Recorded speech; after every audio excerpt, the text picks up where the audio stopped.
Welcome to Spirit Dimension Media, where faith meets inspiration.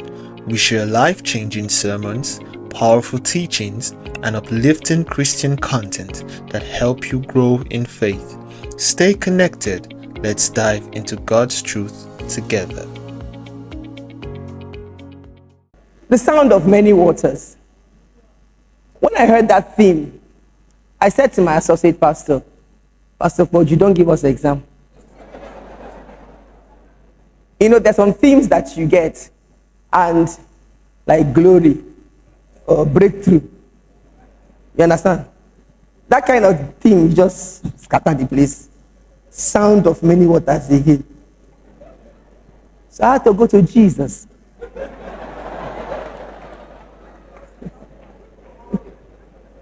And ask him, only you can tell me what to say about this thing. And I believe he answered me. Amen and amen. So do we have our pens and papers ready? All right, what's sound? Sound is defined in three main categories. One, physical or scientific, which is vibrations that travel through the air or another medium, and those vibrations are heard when they reach somebody's ear, right? I'm not going to go into the physics of it. But normally, those periodic vibrations sent through the medium displaces the medium from its equilibrium state, so there's a vibration and that sound, right? Physics people, yeah? Second is mental. That's the physical definition of scientific. Second is mental. Mental is when you say things like, I like the sound of that, or that sounds good. True? You didn't really hear something, no. But what you heard created some kind of an image, and you liked the sound, and you like the sound of it. Now, the third is when God speaks to his children. That's a sound. And I believe that's more of what we're going to focus on today. When God speaks to his children. Let's read two scriptures quickly now. Let's read Revelation 14:2. And I heard a voice from heaven, like the voice of many waters, like the voice of loud thunder. And I heard the sound of harpists playing their harps. Ezekiel 43:2. And behold, the glory of the God of Israel came from the way of the east. His voice was like the sound of many waters. His voice was like the sound of many waters. So there are sounds that come from the Father. There are sounds that come to us, his children. God is speaking. God has been speaking these last 3 days of WOFBEC. God is still speaking. And God will keep speaking to us even when WOFBEC is over. So the question is, do we know when God speaks? Do we hear when God speaks? Can we discern those sounds when they come to us? And that's the topic of my message, discerning the sounds. Are we able to discern these sounds? There's no point if I'm speaking and you can't discern either that I'm even speaking at all, or you can't discern what I am saying. Discerning the sounds. We're going to use this text. And this text is an interesting text. And when I read it, you probably wonder, what are we talking about here? 1 Corinthians 14, from verse 6. But now, brethren, if I come to you speaking with tongues, what shall I profit to you, unless I speak to you either by revelation, by knowledge, by prophesying, or by teaching? Even things without life, whether flute or harp, when they make a sound, unless they make a distinction in the sounds, how will it be known what is piped or played? For if the trumpet makes an uncertain sound, who will prepare for battle? So likewise you, unless you utter by the tongue words easy to understand, how will it be known what is spoken? For you will be speaking into the air. There are, it may be, so many kinds of languages in the world, and none of them is without significance. Therefore, if I do not know the meaning of the language, I shall be a foreigner to him who speaks, and he who speaks will be a foreigner to me. This scripture in context is talking about speaking in tongues, right? And how this should be done in public places. But that's not what we're going to be doing with that scripture. We're going to be looking at that scripture, should I use the word metaphorically, prophetically, symbolically, any way you want to look at it. That's what we're going to get out from that scripture. So we're not talking about speaking in tongues in public places today. But there's a lot in this scripture that will help us learn how to discern the sounds that God is sending to us. Somebody turn to somebody else and tell them, God is speaking. God is speaking to you. God is speaking to me.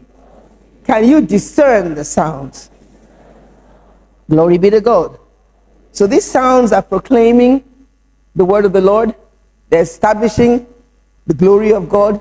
They're confirming the presence of God. But they're sounds coming from God. Let's go to our text now. We talk about discerning. First of all, discern means to recognize, to find out. It literally means to make out something clearly. We need to make out clearly what God is saying. It gets very frustrating if you are talking and the people you are talking to are not making out clearly what you're saying. Go back to verse 7 now. Even things without life, whether flute or harp, when they make a sound, unless they make a distinction in the sounds, how will it be known what is piped or played? A, that's the first point. A, every sound is distinct and different. Every sound is distinct and different. If I ask the people at the band there to touch the keyboard, that will be a sound. You will know that's a keyboard. If somebody else comes with a bass guitar, that's the bass guitar. No matter how musically daft you are, you will know a guitar from a keyboard. If somebody touches the drum, that's a drum. You may not know a difference from the bass guitar or rhythm guitar, but somebody who knows music will know. So every sound is distinct and different. And you know, when sounds pass through the atmosphere, what actually identifies the sound is the fundamental frequency of the sound. So every sound is different because it has a fundamental frequency. So if we say that God speaks to us, it means that when God speaks, it's fundamentally different from the way anybody else speaks, right? If God speaks, it's different from the way the enemy speaks. And Jesus had that confidence. Because he said in John 10, I don't know, verse 2 or something, he said that, look, my sheep, they know my voice. The voice of a stranger, they will not follow, they will not listen to. So he knew there was a distinct difference between the voice of the Father, the voice of the Son, and the voice of a stranger. Every sound is distinct, and every sound is different. The question is then, what is the difference? What makes the voice of God, what makes the sound of God fundamentally different from the sound of the enemy? Let's go back to our text, 1 Corinthians 14, and look at verse 6. Verse 6, yes. But now, brethren, if I come to you speaking with tongues, what shall I profit you, unless I speak to you, either by revelation, by knowledge, by prophesying, or by teaching? Look at verse 7. Even things without life, whether flute or harp, when they make a sound, unless they make a distinction in the sound, how will it be known what is piped or played? If you just read a verse, and the next verse says, even things without life, can we conclude that what was talked about before were things with life? Huh? Look at it again. What shall I profit you? If I speak to you, either by revelation, by knowledge, prophecy, and teaching, even things without life, whether this or this, when they make a sound, unless they make a distinction in the sounds, how will it be known what is piped or played? So there are things without life, but there are also life-giving sounds. They are also what? The fundamental, distinctive frequency of any sound from God is life. The fundamental, separating, dividing identifying frequency from any sound from God is life. Whether it's a rebuke, whether it's correction, whether it's exhortation, whatever it is, the fundamental frequency is life. God is in the business of life. Jesus said in John 10:27, my sheep hear my voice. I know them and they follow me, and I give them eternal life. If they hear me, I give them life. John 6:63, it is the Spirit who gives life. The words I speak to you, they are what? Spirit, and they are life. The word of God is living, quick, alive, and powerful, sharper than any two-edged sword. If it comes from God, the fundamental, distinctive frequency is life. Anything, any sound that comes from God comes to give you life. How does he primarily communicate these sounds to us? God communicates these sounds of life to us in four main ways. God communicates these sounds of life to us in four main ways. Go back to that text. But now, brethren, if I come to you speaking with tongues, what shall I profit you? Unless I speak to you, we found out now, speak to you in life, with life, either by what?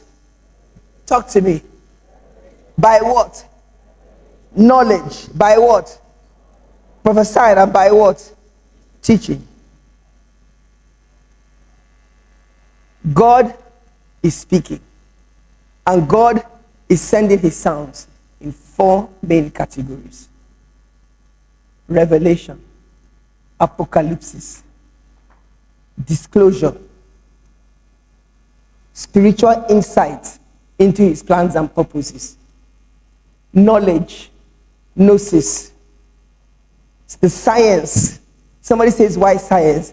Well, science is when you have an organized body of information that has been tested. So look at the interesting thing about God's sounds. It is spiritual revelation, but it's tested and systematic. Spiritual does not mean jagbajanti.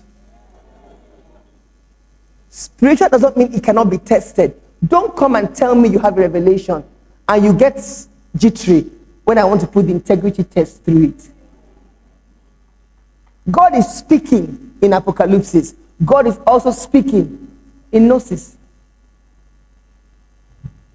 Prophesying, prophetia. What is that? When you speak authoritatively based on the word of God. Doctrine. What is doctrine? Didache. That is when you are teaching, instruction. So don't tell me you're prophesying. Do you know anybody can stand at a pulpit? Do you know, by the way, that Satan uses pulpits? Okay, you didn't know. You can have a pulpit in a building with white chairs and a generator, and Jesus is not there. That doth not a church make. You rent a community hall, buy 50 white chairs, build a pulpit, get a generator and PA system, does not telleth me that Jesus died there. Even Satan uses pulpit. Sometimes the false prophets talk more authoritatively than the true ones. That is why doctrine is there. Prophesying, but it's balanced by doctrine. God speaks to us in four main categories. And when you despise any of these categories, you despise the word of God. Everybody say apocalypse. Say gnosis. Say prophetia.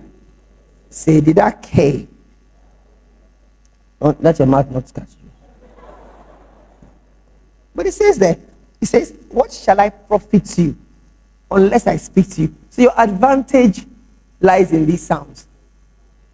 You didn't hear me. Your profit Your advantage lies in these sounds. Any sound from God that will profit you and be an advantage to you will come in one or more of these ways. Check it. Check it. If it doesn't align with doctrine, it might be a prophetic word, it's revelation from the scriptures by the Holy Spirit, it's knowledge, information, gnosis, it will align with that. It's going to profit you. And like I said, if you despise any of these sounds, I don't too like all these doctrine things, I don't really like it. No, you can't not like it. If you love God, you will like it. Amen. No matter how emotionally satisfying and excited you get at a sound, if it's not any of these four sounds, check it. Hello? I said hello. I said check it. There's one sound that is missing from these four sounds. There's one sound I didn't see there. Should I tell you what sound that is? The sound of miracles. I knew I would get silent, so it's good. I believe in miracles. I am a miracle. I didn't see sound of miracles there as the primary way God talks to his church. Do you know why? Me talo me sekaya. Do you know why? With sounds, there is a fundamental frequency, and then there are harmonics. When you hit the fundamental, there are harmonics. Miracles are harmonic.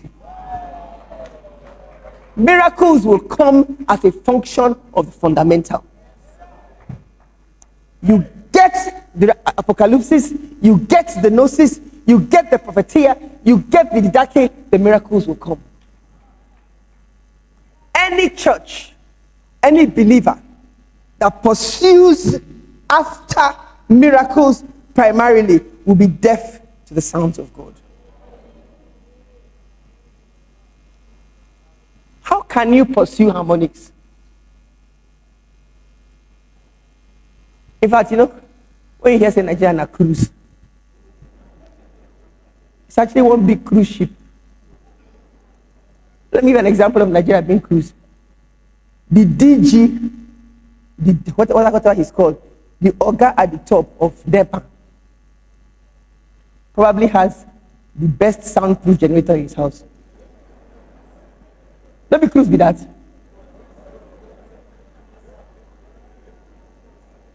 Now cruise.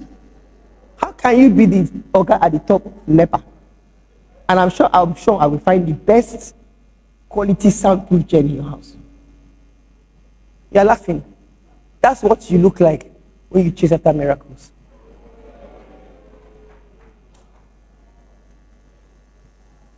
Now you carry the power. Now you generate the power. Now you get the biggest generator.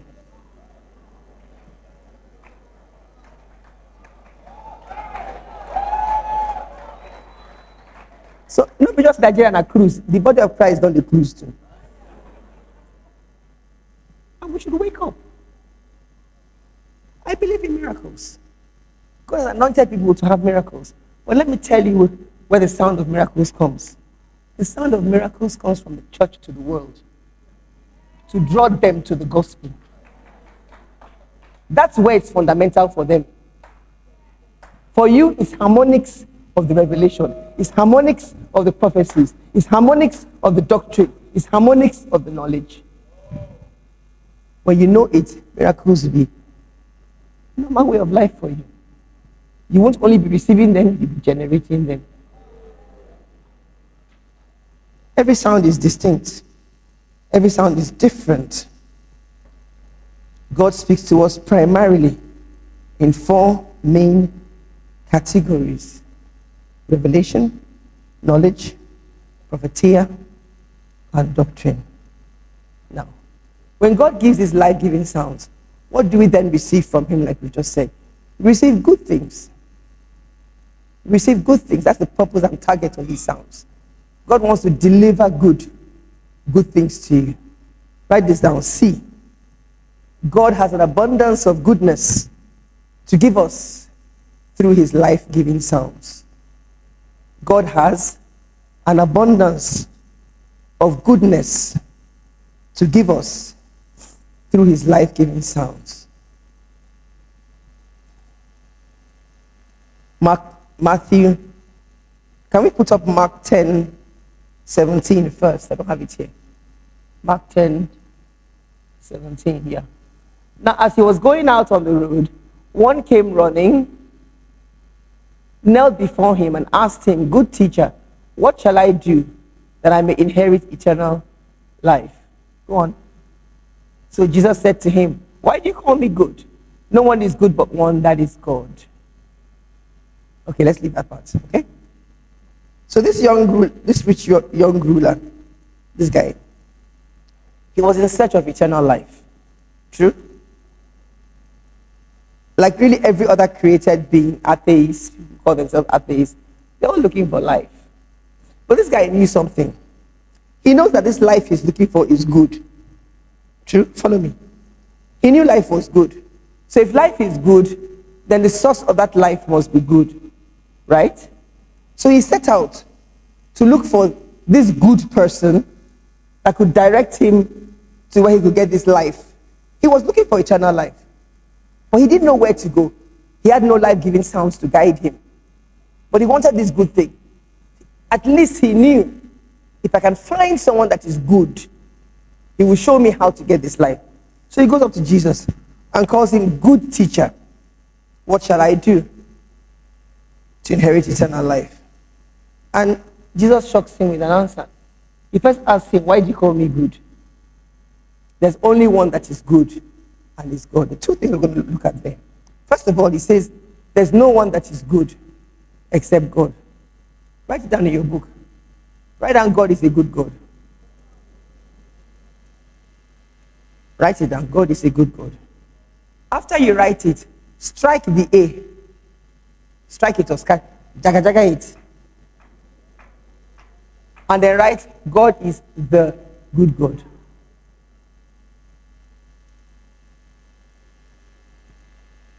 God is a good God suggests there are other good gods.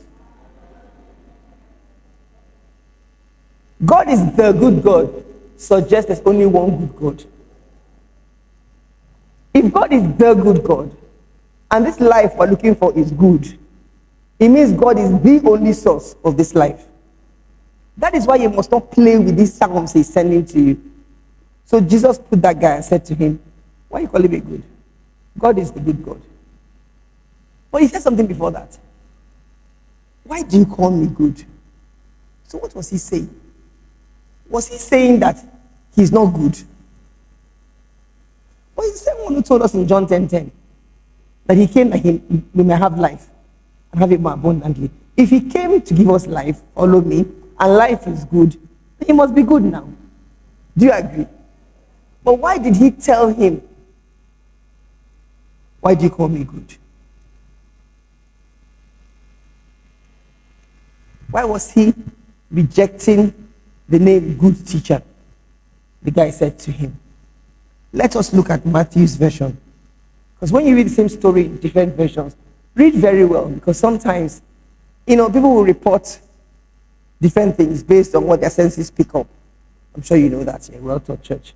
So Matthew, I believe it's 19, verse 17. So he said to him, no, 16 then. Yes. Now behold, one came and said to him, "Good teacher, what good thing shall I do that I may have eternal life?" Do you see a difference from the Mark version? Who sees it? What's the difference? Huh? What good thing? Do you see a problem with that? It's very problematic.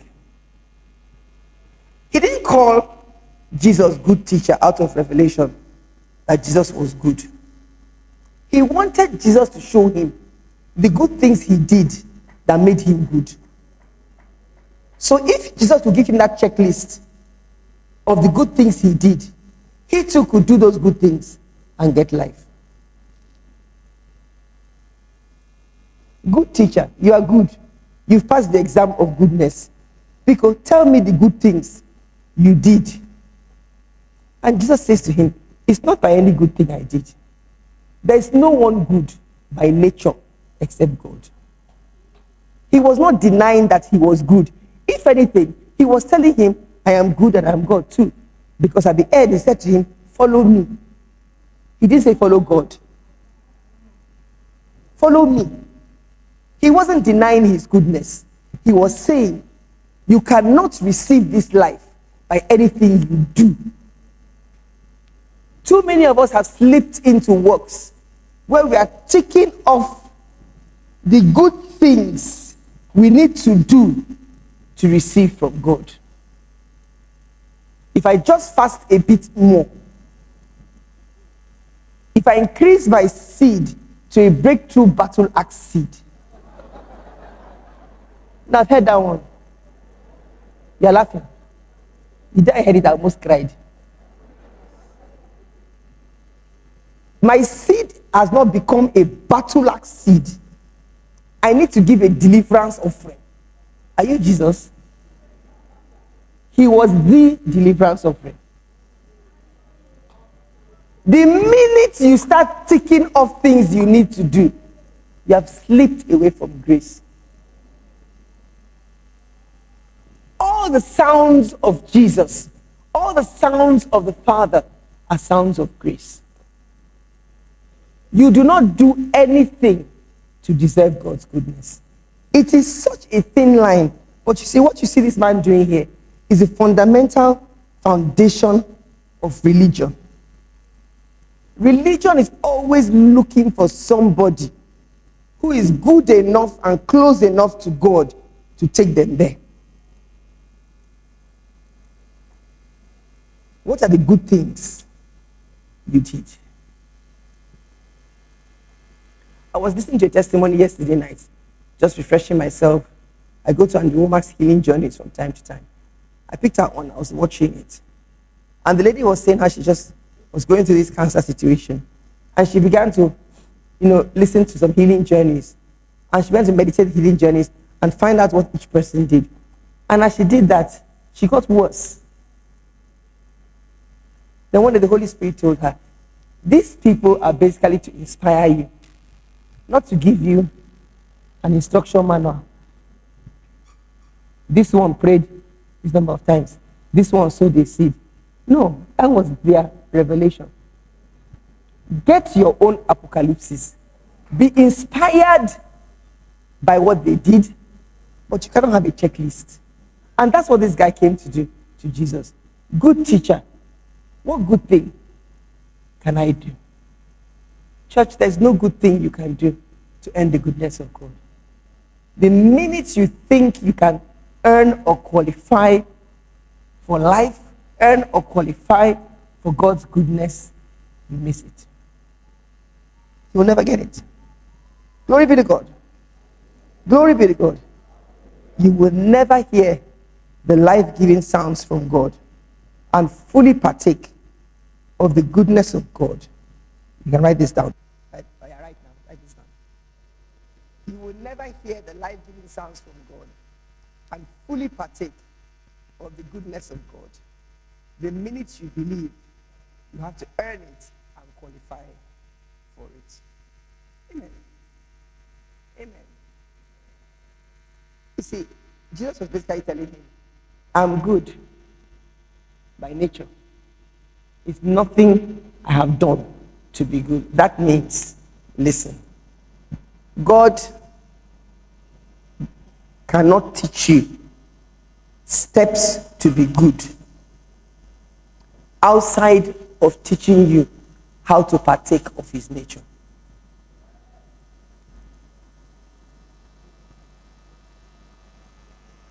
God cannot and does not teach you ways to be good. That's religion. Outside of teaching you how to partake of his nature. The minute you partake and continue to partake of his nature, good go come out. Good is the output of his nature. So Jesus trumped the guy's thinking. Don't be asking me what good thing I've done. There's no amount of goodness you can do that will make you good if you haven't taken in the nature of God. That's why somebody can take in God's nature and behave in a weird way, and you start judging the person. They are renewing their mind with the word of God, and good will keep coming out of them. Amen. So you must take away the whole idea of what you need to do. Every sound from God is a sound of grace, and it will require nothing else from you other than your faith. To believe an apocalypse, you have to just have faith. When a prophet comes out and begins to prophesy, you can't see it, you can't see anything. It's just your faith. You just have to believe it. Amen. So we've established several things. First, every sound is what? Distinct and different. Second, God communicates his sounds to us how? 4 main ways. Third, God has an abundance of goodness to give us through these sounds. He's a good God. He's the good God. Now, if he is the good God, Jesus' manifesto was life. He's good.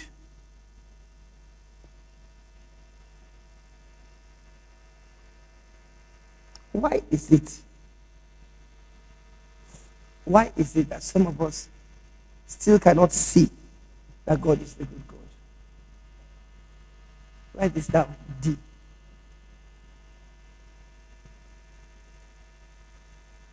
The good God's character, the good God's good character has been assassinated. And religion has therefore linked evil and thus death with him.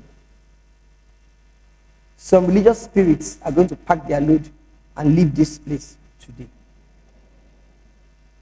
These truths are going to make them so uncomfortable, they will be delivered from your body, from your mind. This good God's good character, this good God, he's so good. He's the good God. He's the only reference point for good.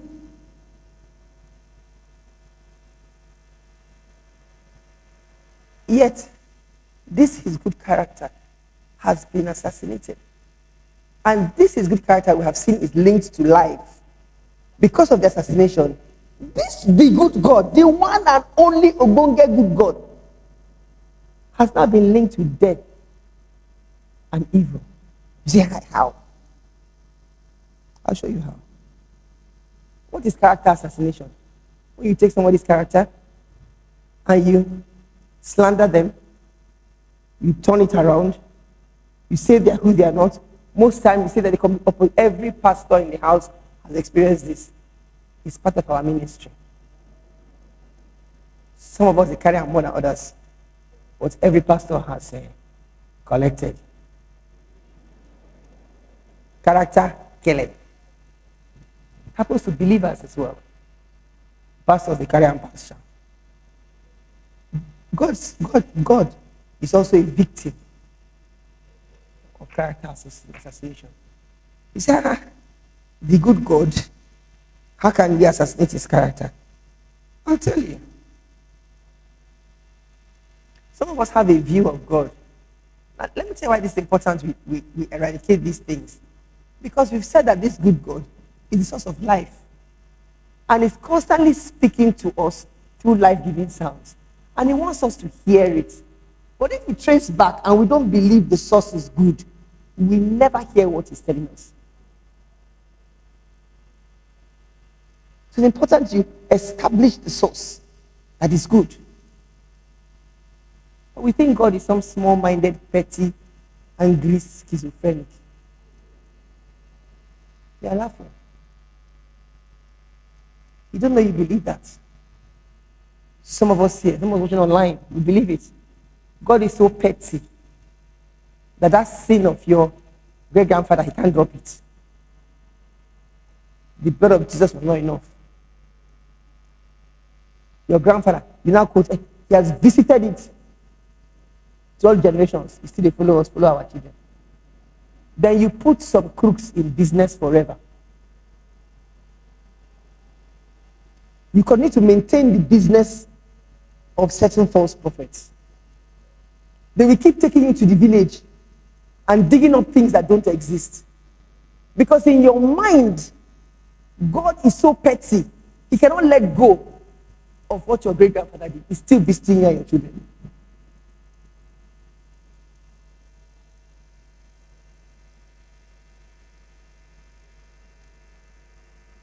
God craves your attention so much that when you take your eyes off him and get distracted, you're just behind him. Am I not God again? Why are you not paying attention to me? Oh, yeah, Satan, borrow me cancer. What is that? Borrow me cancer now. What is that? If you don't borrow me, I will create it myself. Oh. Borrow me cancer. Oh, yeah, collect. Cancer. Hey, God. Hey, now you're paying attention to me. God gave me this sickness to bring me back to him. How can you ever hear a life-giving sound from him?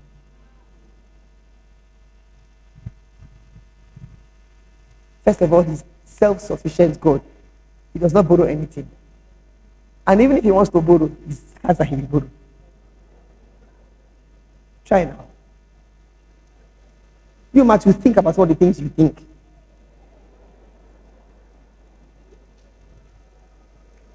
Brother, how are you doing? He said, it's okay. At least since this challenge started, I've been praying more. I really got distracted. I think God wanted my attention. Shut up. You don't know he's the good God. So you cannot hear from him. You come to church year in, year out, year in, year out. But you are deaf to his sound because you doubt the source.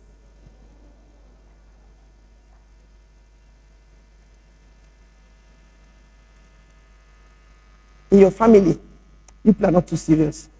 So you just collect one child there and just kill the child. When the child now dies, to test your loyalty and submission to the will of God. Then you say, in submission to the will of God, we announce the death of our 8-year-old son. This family will still stand loyal to God, and God will say, hey, I don't see one of them my side now, I don't see them. I don't kill one of your children, you are still with me.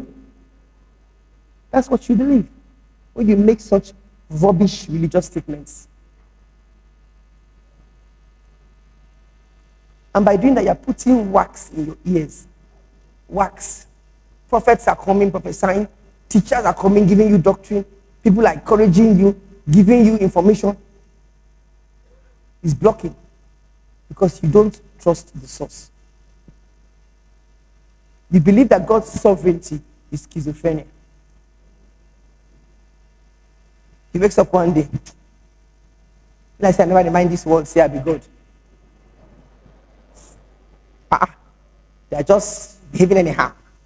They don't know say that me create them. Or yeah, which aeroplane I go collect. Angels, started down. Bring it down, the whole world will shake. I know say I'm God. The plane will come down. It's a sovereign God. He's sovereign. Don't kill 200 people. So we don't say it be God. You don't trust the source. You cannot receive from him. When you don't have answer to something, like I always say, enter the ministry of shut up.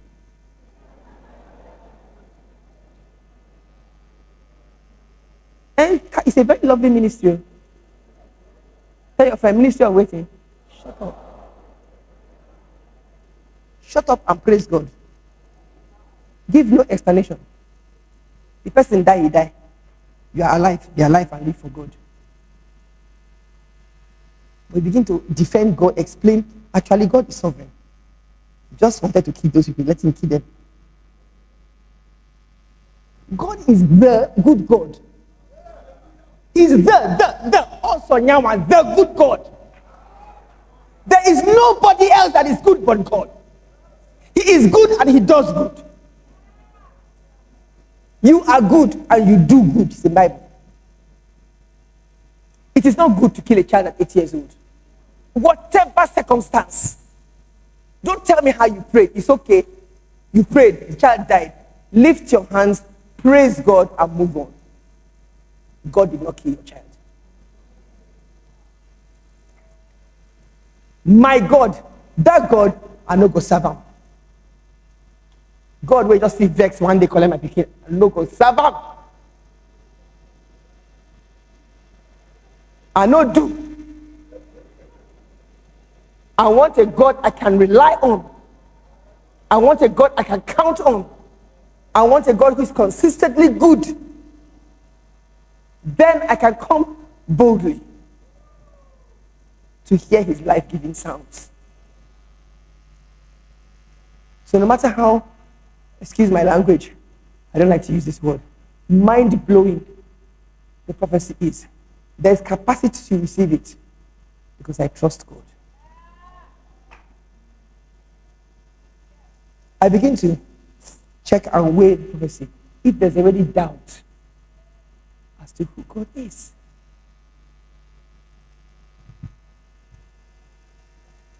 I know the worst part. The people who are assassinating God's character, it's not Satan and his cohorts. It's not unbelievers. It's us. It's believers. It's pastors. When you pray for somebody publicly and the person dies, and you want to protect your anointing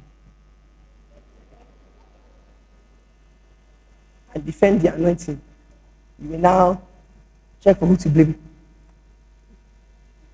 It's good. Say, but Pastor, I was there when you prayed for that child in church during that healing service. Pastor, 2 days later, the child died. What happened, Pastor? I don't know. Finish. And then I enter ministry of what? Shut up. I don't know. Instead, Pastor, pray for the child. Say, my child, there are things you never understand.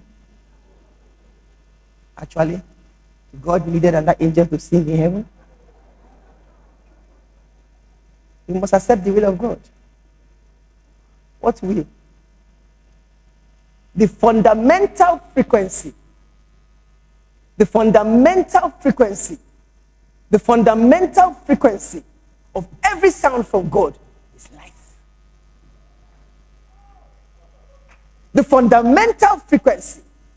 The fundamental frequency of every sound from God is the fundamental frequency. The fundamental frequency of every sound from God is God has no business with sickness except to heal it. God has no business with lack except to supply for it. God has no business with demons except to show you are delivered from them.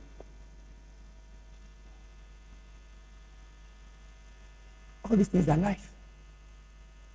If God steps into a situation, he brings life. Let us stop assassinating God's character. When we stop doing that, in all sincerity, the wax will leave our ears. The harmonics of miracles will follow us faster. We trust the source and know that God is good. Glory be to God. Glory be to God. Glory be to God. Acts 20:32 says, and now, brethren, I commend you to God and to the word of his grace, and not to the word of your works, which is able to build you up. Everybody say, build you up. That's a word, oikodomio. And it means to be like a house builder, to construct, to confirm, to build, to edify. Every life-giving sound from God builds you up, constructs you, confirms things he has told you before. That's what you came to WOFBEC to do, to be built up. No sound from God will curse you. I repeat, no sound from God will curse you. No sound. No matter how anointed the man of God is, no matter how many titles he carries, like we say in Queen's College, facts. I don't care about your titles. You curse me, you are not from God. I beat back. I don't tell me what I did to you. You curse me, you are not from God. Be an archbishop, be a bishop, be whatever you call yourself. You don't have a right to curse me. Too many people are in places they should not be for fear of being cursed.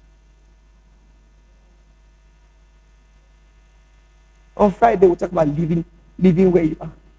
Some people should leave. Some of you watching online, you know where you are. You're supposed to go. You fear curse. They're there. That are the biggest cause. You will never fulfill purpose under that person. And you know it. What your eye is seeing is not God. But if you go, it will cost you. Stay there. Not ever stay there. Don't go.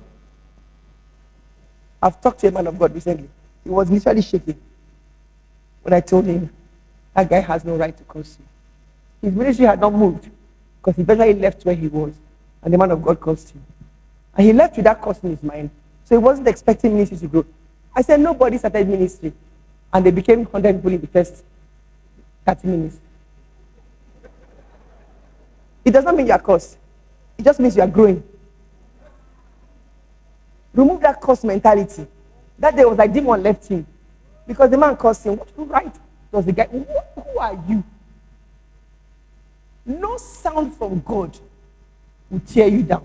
No sound from God will kill you. No sound from God will curse you. No sound from God should give you an inferiority complex. No sound from God should break you down. God is in the business of oikodomi.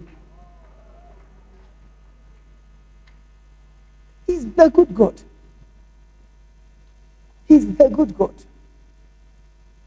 The church needs to know him. We need to know him. It's all about good. Nothing else. I'm bold to say this because I know him as my good God. There are things that have happened in my life I did not understand.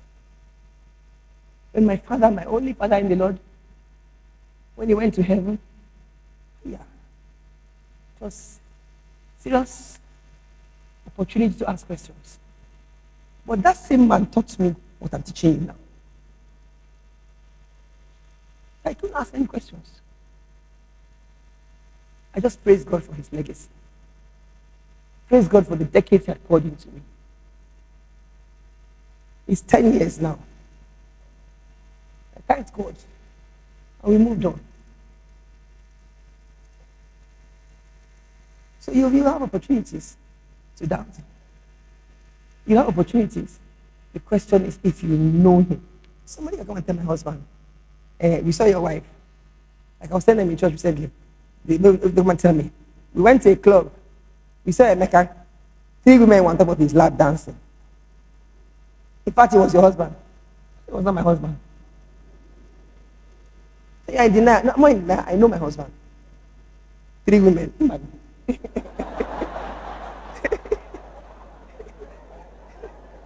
I know my Becca very well. I'm the only dancer he is. I will beat my chest, says anyhow. When he held challenge, reward my body, he was still hungry for me. As I was looking at him, but he was still hungry for me. Nobody saying that God don't restore me. You tell me that 3 women dancing on him. It's okay, we have his picture. We videoed it, keep it. I don't need to see it. It's not my husband. This woman, you're in denial. I'm Jimmy. That's how you should know your God. Even if Satan enter, collect something from you. God is the restorer. But you can't receive his restoration if you accuse him. His office as restorer, you paralyze it. Because you've put him in the witness box. You're accusing him. Meanwhile, he's ready to restore. And when he restores, it's better than what you lost. But we're missing it because we're accusing him. Glory be to Jesus. Last point. At this point, my extra time for church. So, I suppose you see why it was important. I collected my time. I can enter my last point now. E. People used to bring out some things to sign me. I don't like it. I'm a very good guy. A very holy man of God. Are you not see my collar?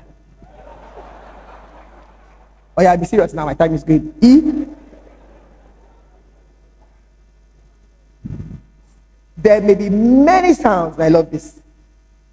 Many sounds going out, but there is a sound of life specifically for you to hear. Glory be to God. There is a sound for you, and a sound for you, and a sound for you. And as you're coming to WOFBEC all these days, all the sessions, there will be a sound for you. It might be in a joke. It might be in a comment. It might be in a prophecy. It might be in an anecdote. There is a sound for you. Glory. When the Holy Spirit fell, they all began to speak in other tongues. And they said, how is it that we're hearing each one of us in our own language? So in Igbo, we're hearing Igbo. Yoruba, we're hearing Yoruba. French, we're hearing French. That means that the French people, when the Igbo people spoke, they did not understand. But there was a sound for them. Church, there is a sound for you. You didn't hear me. There is a sound for you. There is a prophecy just for you. There is a revelation that will change your life. There is some instruction you will get from the Word of God in these meetings that will completely turn your life around. 1 Corinthians 14:10 says, there are, it may be, so many kinds of languages. The message says, and they all mean something to someone. They all mean something to someone. Thank you, Jesus. If you're barren, you've been called barren, there's a sound for you today. You've been unemployed for so long, you're now almost getting used to being unemployed. There's a sound for you. Your marriage is in topsy-turvy, complete mess. Your relationship is upside down. There is a sound for you. God is speaking. God loves to speak to his children. God is still speaking to his children. And we're hearing, we're discerning, we're trusting his nature. We know who he is. There is a specific sound for you. Pastor told you there's a sound for you. Kelechi, there's a sound just for you. For you and for each person. My sound may not be your sound, but there is a sound. Thank you, Jesus. Lift your hands to him. Tell me, Lord, my ears are open. My ears open. I'll keep listening. I'll keep listening. Somebody touch the keyboard, please. I'll keep listening. I believe there's a sound just for me. You are my father. I'm not a bastard. I'm your child. And I hear you. Jesus, you spoke with confidence. You said that your sheep hear your voice. And they follow you. Your people hear your voice. They hear your voice. From every anointed speaker you've brought to this conference, we hear your voice. We hear your life-giving sounds. We receive life from you. We testify that you are the good God. We are confident, even in situations we don't understand.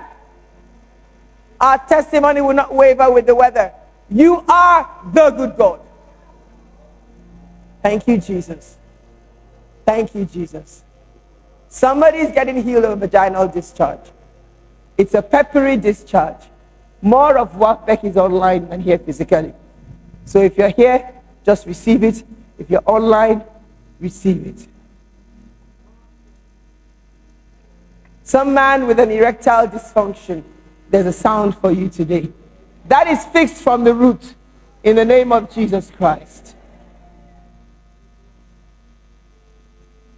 God says, tell someone who's watching, put that child down and let them walk.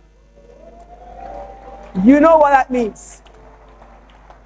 You know what that means. Put that child down and let them begin to walk. Put that child down and let them begin to walk. Somebody else, a knee condition. God says, kneel down and solve it. It's gone. In the name of Jesus Christ, there is a sound for you to hear. There's a lady who's been bleeding in clots and clumps, and that's the way it comes out. Clots and clumps. From the roots, we curse that condition. That's a life-giving sound to you. And that's the end of that condition in the name of Jesus. Glory be to God. Glory, lift your hands to him. Lift your hands to him. Lift your hands to him. A very bad ulcer is gone. It's not just an ulcer, it's a very bad one. Go home and eat what you couldn't eat before. Kidney stones are out. In the name of Jesus Christ, there is a sound for you to hear.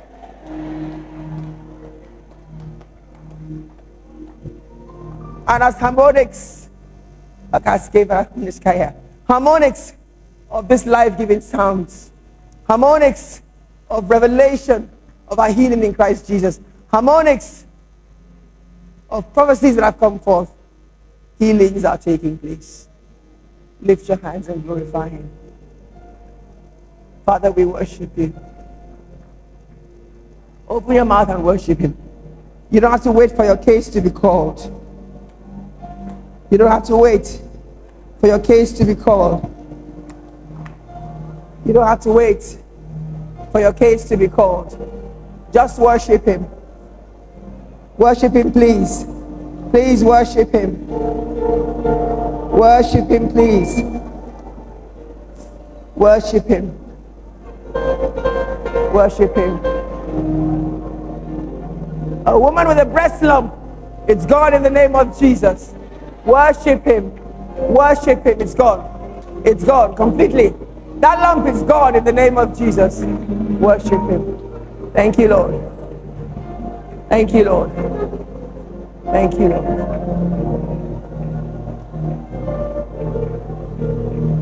Hallelujah.